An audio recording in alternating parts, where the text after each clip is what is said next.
मैं देवेंद्र कुमार गुप्ता, सहायक आचार्य हिंदी, राजकीय महाविद्यालय धौलपुर, अपने इस YouTube चैनल में BA पाठ तृतीय से संबंधित जो जयशंकर प्रसाद की जो नाट्य कृति है ध्रुव स्वामिनी, उसका हम अध्ययन करेंगे। इस ध्रुव स्वामिनी से संबंधित जो पृष्ठ संख्या 16, 17 और 18 हैं, इन पृष्ठों का व्याख्यात्मक अनुशीलन करना हमारा आज का उद्देश्य है। इस नाटक के माध्यम से प्रसाद जी ने तत्कालीन समाज में, जो कि बड़ा ही वैभवपूर्ण समुद्रगुप्त के समय माना जाता था, और उनके चले जाने के बाद जो उनके ज्येष्ठ पुत्र हैं रामगुप्त, उनके हाथों में राज्य का संचालन आया और उन्होंने किस प्रकार से अपने राज्य को एक राजा के रूप में संचालित किया, उनकी क्या दृष्टि रही, किस तरह की उनकी चारित्रिक विशेषताएं थीं, और एक नारी के प्रति जो उनकी पत्नी है उसके प्रति उनका क्या दृष्टिबोध था। तत्कालीन समाज की जो परिस्थितियां, व्यवस्थाएं और जो कमियां और समस्याएं जो रहीं, उन सब का निदर्शन करना प्रसाद जी का अभिप्रेत रहा है।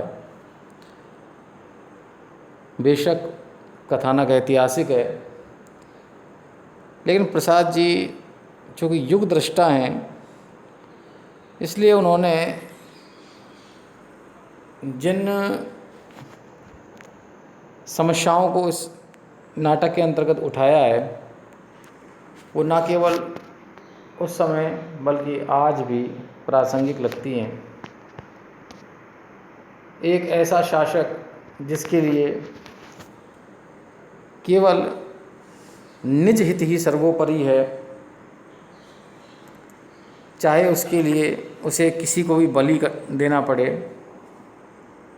अपना भाई, अपनी पत्नी, अपना मंत्री, अपने सामंत या पूरी प्रजा, इन सभी को वो बलि चढ़ाने के लिए तैयार है।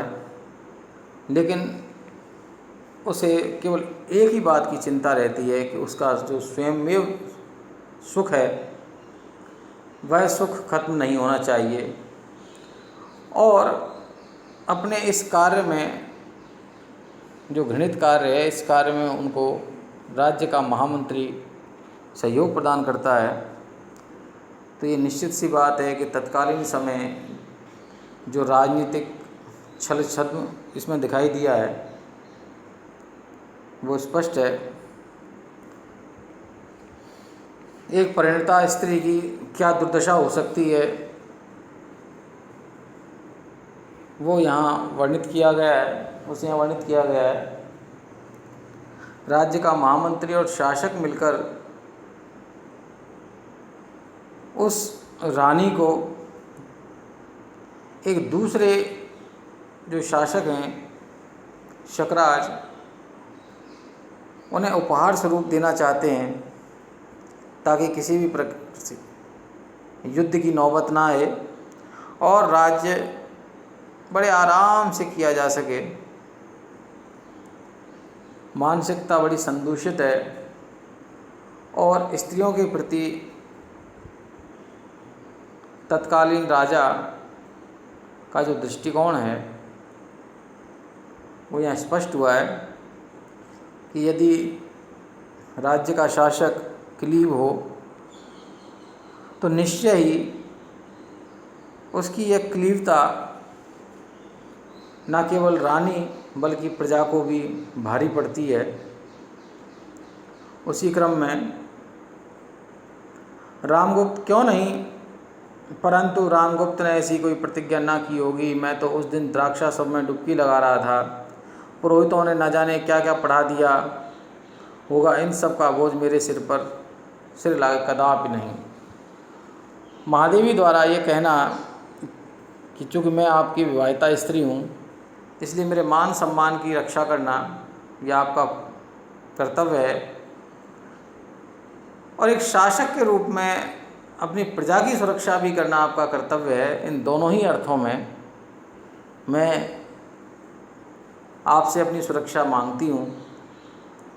तो रामगुप्त का ये कहना कि मैं तो एक शराबी हूँ और जिस दिन हमारा विवाह हुआ उस दिन उस शराब के नशे में उन पुरोहितों द्वारा क्या क्या वचन मुझसे लिए गए होंगे, मैं उनके प्रति अब उत्तरदायी नहीं हूँ, क्योंकि मैं उस समय बेसुध था। और बेसुध व्यक्ति द्वारा किए गए जितने भी वायदे हैं उन वायदों का अपने आप में कोई अर्थ नहीं है। इस पर ध्रुवस्वामिनी कहती हैं, क्योंकि वह निस्सहाय हो जाती हैं और महामात्य जो राजमंत्री हैं उनसे कहती हैं कि यह तो राजा की व्यवस्था है, अब मंत्री महोदय आप क्या कहते हैं ये मुझे जानना है। शिखर स्वामी, मैं कहूँगा देवी, अवसर देखकर राज्य की रक्षा करने वाली उचित सम्मति देना ही हमारा कर्तव्य है। महामंत्री का ये दायित्व है कि वह राजा को एक ऐसी मंत्रणा दे, एक ऐसी सलाह दे जो किसी भी प्रकार से अपने राज्य की सुरक्षा कर सके। सही बात है, राजा को सही सलाह देना और राज्य की सुरक्षा दोनों सबसे महत्वपूर्ण कार्य हैं। लेकिन जब शासक ही मूर्ख है तो व्यवस्थाएं भी उसी तरह की हो जाती हैं। एक क्लीव राजा किस प्रकार से शासन को कर सकता है, चला सकता है, उसकी सुरक्षा कर सकता है, ये बड़ा यक्ष प्रश्न है। राजनीति के सिद्धांत में राष्ट्र की रक्षा सब उपायों से करने का आदेश है। इसके लिए राजा, रानी, कुमार और अमात्य सबका विसर्जन किया जा सकता है, किंतु राज्य विसर्जन अंतिम उपाय है। राज्य को चलाने वाली नीति ही राजनीति है और राजनीति के अनुसार राज्य सबसे महत्वपूर्ण है और उसको बचाए रखने के लिए किसी का भी त्याग किया जा सकता है। ये विचार शिखर स्वामी ध्रुवस्वामिनी के प्रस्तुत कर रहे हैं। रामगुप्त प्रसन्नता से, वाह क्या कहा तुमने, तभी तो लोग तुम्हें नीति शास्त्र का बृहस्पति समझते हैं। ध्रुवस्वामिनी, अमात्य तुम बृहस्पति हो चाहे शुक्र, किंतु धूर्त होने से ही क्या मनुष्य भूल नहीं करता? आर्य समुद्रगुप्त के पुत्र को पहचानने में तुमने भूल तो नहीं की? सिंहासन पर भ्रम से किसी दूसरे को तो नहीं बिठा दिया? अर्थात जब तुम इतने योग्य हो कि तुम्हें नीति शास्त्र का बृहस्पति कहा जाता है, तो फिर क्या कारण है कि तुमने ऐसे शासक को बिठा दिया जो बिल्कुल धूर्त है, क्लीव है? रामगुप्त आश्चर्य से, क्या क्या क्या? ध्रुवस्वामिनी, कुछ नहीं, मैं केवल यह कहना चाहती हूँ कि पुरुषों ने स्त्रियों को अपनी पशु संपत्ति समझकर उस पर अत्याचार करने का जो अभ्यास बना लिया है वह मेरे साथ नहीं चल सकता। व्यवस्था के विरोध में उठ खड़ी होती है ध्रुवस्वामिनी और ये स्पष्ट रूप से कहती है, यदि आप ऐसा समझते हैं कि मैं आपकी बंधनी हूँ और जिस तरह का आप चाहेंगे उस तरह का व्यवहार आप मुझसे कर सकेंगे, तो यह असंभव है।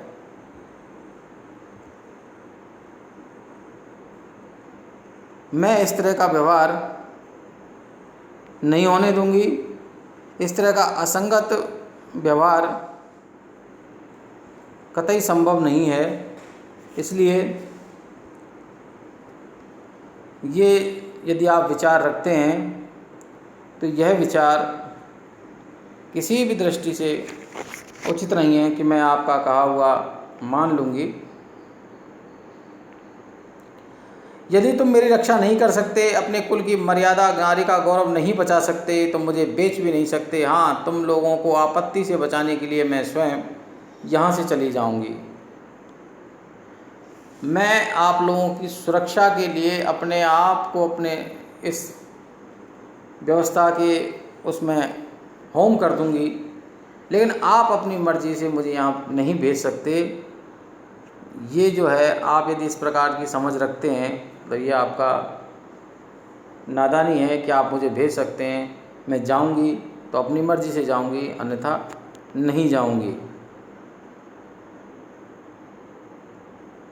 शिखर स्वामी मुंह बनाकर, राजनीति में ऐसी बातों को स्थान नहीं। जब तक नियमों के अनुकूल संधि का पूर्ण रूप से पालन न किया जाए तब तक संधि का कोई अर्थ नहीं है। इससे पूर्व जो पृष्ठ है उस पृष्ठ में ये बताया गया है कि रामगुप्त और शिखर स्वामी के समक्ष एक दूत जो शकराज का है वह उपस्थित होता है और वह उपस्थित होकर के ये कहता है कि संधि प्रस्ताव के अनुसार महादेवी जो हैं वह महादेवी को शकराज को प्रदान करना आपके लिए आवश्यक है। और चूँकि ध्रुव स्वामी का जो संबंध है वह पूर्व में शकराज के साथ होना तय हुआ था, लेकिन आर्य समुद्रगुप्त की विजय यात्रा के परिप्रेक्ष्य में महादेवी के पिता ने उन्हें गुप्तकुल में भेज दिया और यहीं से शकराज के हृदय में एक इच्छा जागी कि वह जो उसके साथ पढ़ने होने चाहिए था ध्रुव स्वामी के साथ, वह पढ़ने तब ना हो सका तो आज क्यों ना हो सके। इसके साथ ही वह एक और मांग जो है इस संधि प्रस्ताव के अनुसार मांगना चाहता है कि वह सामंतों की जो स्त्रियां हैं उनको भी अपने सामंतों के लिए मांगता है। तो ध्रुव स्वामी कहती हैं कि क्या गुप्त साम्राज्य स्त्री संप्रदाय से ही बड़ा है, अर्थात क्या गुप्त साम्राज्य का जो उत्कर्ष है वह स्त्रियों के आदान प्रदान से ही हुआ है या बाहुबल से हुआ है। क्योंकि शिविर को दोनों ओर से घेरा जा चुका है और यदि संधि प्रस्ताव अस्वीकृत होता है तो निश्चित सी बात है कि राजा के जीवन की हानि हो सकती है। इसलिए वह चाहता है कि किसी भी तरीके से राज्य सुरक्षित रहे या ना रहे, पर राजा सुरक्षित रहे, और राजा सुरक्षित है तो राज्य भी सुरक्षित है। इस अन्योन्याश्रित संबंध के कारण ही वह ध्रुव स्वामी को वहाँ भेजना चाहता है। ध्रुव स्वामी देखती हूँ इस राष्ट्र रक्षा यज्ञ में रानी की बलि होगी। शिखर स्वामी दूसरा कोई उपाय नहीं। ध्रुव स्वामी को क्रोध से पैर पटक, उपाय नहीं तो ना हो निर्लज्ज अमात्य, फिर ऐसा प्रस्ताव मैं सुनना नहीं चाहती। रामगुप्त इस छोटी सी बात के लिए इतना बड़ा उपद्रव। दासी को देखकर मेरा तो कंठ सूखने लगा। दृढ़ता से अच्छा तो अब मैं चाहती हूँ कि अमात्य अपने मंत्रणा गृह में जाएं। मैं केवल रानी ही नहीं परंतु एक स्त्री भी हूँ। अपने को पति कहने वाले पुरुष से मुझे कुछ कहना है, राजा से नहीं। शिखर स्वामी का दासियों के साथ प्रस्थान, अर्थात वो अब मन बना रही है कि वह एक राजा से तो अपना निवेदन कर चुकी है, लेकिन एक पति के रूप में भी निवेदन करना चाहती है कि आखिर एक पति के रूप में रामगुप्त क्या कहते हैं। रामगुप्त, ठहरो जी, मैं भी चलता हूँ, उठना चाहता है। ध्रुव स्वामी उसका हाथ पकड़कर रोक लेती है। तुम मुझसे क्या कहना चाहती हो? ध्रुव स्वामी, ठहर कर, अकेले यहाँ भय लगता है क्या? बैठिए, सुनिए। मेरे पिता ने उपहार स्वरूप कन्यादान किया था, किंतु गुप्त सम्राट क्या अपनी पत्नी शत्रु को उपहार में देंगे? घुटने के बल बैठकर देखिए, मेरी ओर देखिए। स्त्रीत्व क्या इतने का भी अधिकारी नहीं कि अपने को स्वामी समझने वाला पुरुष उसके लिए प्राणों का पण लगा सके। वह निवेदन कर रही है कि हे पुरुष, मैं तुम्हारी परिणीता वधू हूँ। बेशक मुझे उपहार में दिया गया है, लेकिन उपहार में देने के बावजूद भी आखिर मैं आपकी विवाहित पत्नी हूँ, और क्या आपका ये फ़र्ज़ नहीं कि आप मेरी सुरक्षा के लिए अपने प्राणों की बाजी लगा दें और मेरे सम्मान की सुरक्षा करें। रामगुप्त उसे देखता हो, तुम सुंदर हो, ओह कितनी सुंदर, किंतु सोने की कटार पर मुग्ध होकर उसे कोई अपने हृदय में नहीं डुबा सकता। फिर भी अपने लिए मैं स्वयं कितना आवश्यक हूँ यह कदाचित तुम नहीं जानती। बहुत ही स्वार्थी किस्म का इंसान है रामगुप्त, और अपने स्वार्थता को पूर्ण करने के लिए उसने ये कह दिया कि मैं अपने लिए सबसे ज़्यादा महत्वपूर्ण हूँ, और जब सबसे ज़्यादा महत्वपूर्ण मैं हूँ ही तो मैं किसी और के बारे में कुछ नहीं सोचना चाहता। तुम एक सोने की कटार के समान हो, जिसको सुंदर होने के बावजूद भी व्यक्ति अपने हृदय में नहीं उतार सकता, क्योंकि उससे मृत्यु हो जाने का डर है। इसलिए बेशक तुम सुंदर हो, लेकिन मैं तुम्हें अपने यहाँ नहीं रख सकता, तुम्हें जाना ही होगा। ध्रुवस्वामिनी उसके पैरों में पकड़कर, मैं गुप्त काल की वधू होकर इस राज परिवार में आई हूँ, इसी विश्वास पर। रामगुप्त उसे रोक कर, वैसा मैं नहीं सुनना चाहता। ध्रुवस्वामिनी, मेरी रक्षा करो, मेरे और अपने गौरव की रक्षा करो राजन। कि हे राजा, आप न केवल मेरी रक्षा करेंगे, बल्कि आप यदि मेरी रक्षा करते हैं तो आपका गौरव भी अक्षुण्ण बना रहेगा। राजा, आज मैं शरण की प्रार्थनी हूँ, मैं आपकी शरणागत हूँ। मैं स्वीकार करती हूँ कि आज तक मैं तुम्हारे विलास की सहचरी नहीं हुई, अर्थात मैंने तुम्हें जो स्त्रियोचित जो सुख मुझे आपको देना चाहिए वो मैंने आपको नहीं दिया, किंतु मेरा यह अहंकार अब चूर्ण चूर्ण हो गया है, मैं तुम्हारी होकर रहूँगी। राज्य और संपत्ति रहने पर राजा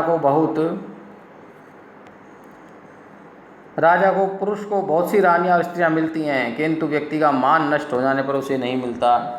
वो बार बार समझा रही है कि हे शासक, हे राजा, मेरी रक्षा करो। राम को घबराकर उसका हाथ हटाता हुआ, ओह तुम्हारा यह घातक स्पर्श बहुत ही उत्तेजनापूर्ण है। मैं नहीं, तुम मेरी रानी नहीं। नहीं, वह स्वीकृत कर देता है कि तुम मेरी रानी नहीं हो। जाओ, तुमको जाना पड़ेगा, तुम उपहार की वस्तु हो, मैं तुम्हें किसी दूसरे को देना चाहता हूँ। आज इसमें तुम्हें आपत्ति क्यों है? क्योंकि तुम जब बेशक उपहार की वस्तु हो, मैंने तुम्हें उपहार के रूप में प्राप्त किया है, और आज उस प्राप्त उपहार को मैं किसी दूसरे को देना चाहता हूँ, तो तुम्हें इस पर आपत्ति नहीं होनी चाहिए। ध्रुवस्वामिनी खड़ी होकर रोष में, निर्लज्ज मद्यप क्लीव, ओह तो मेरा कोई रक्षक नहीं? ठहर कर, नहीं, मैं अपनी रक्षा स्वयं करूँगी। मैं उपहार में देने की वस्तु शीतल मणि नहीं हूँ, मुझ में रक्त की तरल लालिमा है, मेरा हृदय उष्ण है, उसमें आत्मसम्मान की ज्योति है, उसकी रक्षा मैं करूँगी। अर्थात वह निर्णय करती है कि यदि कोई मेरी सुरक्षा नहीं कर सकता तो मैं अपनी सुरक्षा स्वयं करना जानती हूँ। राम को भयभीत होकर पीछे हटता हुआ, तो क्या तुम मेरी हत्या करोगी? ध्रुवस्वामिनी, तुम्हारी हत्या नहीं, तुम जियो भेड़ की तरह तुम्हारा क्षुद्र जीवन। जिस प्रकार एक पशु अपने लिए कोई निर्णय नहीं कर सकता कि उसे किस तरह का जीवन जीना है, ठीक वैसे ही तुम्हारा भी जीवन है। तुम एक भेड़ के समान हो, और भेड़ के समान ही तुम्हारा जीवन है जो कोई निर्णय नहीं कर सकता, इसलिए तुम भेड़ के समान इस जीवन को ही जियो। मैं उसे ना लूँगी, मैं अपना ही जीवन समाप्त करूँगी। रामगुप्त, किंतु तुम्हारे मर जाने पर उस बर्बर शकराज के पास किसको भेजा जाएगा? नहीं नहीं, ऐसा ना होगा, हत्या हत्या हत्या। दौड़ो दौड़ो भागता हुआ निकल जाता है। दूसरी ओर वेग से चंद्रगुप्त का प्रवेश होता है, और वह देखता है कि क्या माजरा है। राजा ऐसे वक्त पर, जबकि उसे राज्य की रक्षा करनी चाहिए, वह स्वयं अपनी रक्षा करने में असमर्थ प्रतीत हो रहा है। आज के इस वीडियो में इतना ही। हम अगले वीडियो में इससे आगे के जो अंश हैं उनका अध्ययन करेंगे। तब तक के लिए धन्यवाद।